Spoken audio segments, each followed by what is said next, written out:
కూరగాయలల్ల రాజు ఎవరంటే వంకాయ అని చెప్తాం కదా! అట్లనే మోకాళ్ళ నొప్పులకు, పుచ్చిపోయిన పండ్లకు గీడ బెస్ట్ నొప్పి తెచ్చే మెడిసిన్ ఏదైనా ఉంది అంటే ఈ వంకాయననమాట.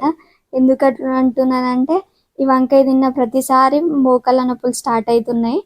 అది మా ఆయనకనమాట, నాకు గాదు. ఆయన వంకాయ వండితేనే ఇంట్లో గొడవ చేస్తున్నాడు. అయినా గూడా వంకాయ మంచిగుంటదని చెప్పేసి ఒక్కరోజు వండినా. ఆ వండినాక తిన్నాడు.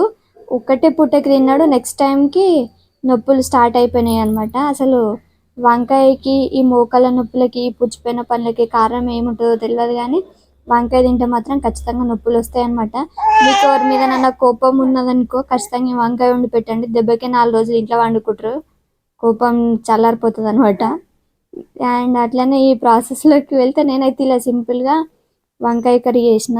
చాలా టేస్టీగా ఉంది. మీరు కూడా కావాలంటే ఒక్కసారి ఇలా చేయండి. దీంట్లో బెస్ట్ ఏందంటే మసాలా వేయడం వల్ల వంకాయ కర్రీ చాలా టేస్టీగా ఉంటది. అండ్ స్పైసెస్ కూడా చాలా బావుంటదనమాట అట్లా వేస్తే. మీరు కూడా ఒకసారి మసాలా వేసి ఇలా వంకాయ కర్రీని సింపుల్‌గా ట్రై చేసి చూడండి. అండ్ మన ఛానల్‌ని సబ్స్క్రైబ్ చేయండి. అండ్ వీడియో చూసినందుకు కూడా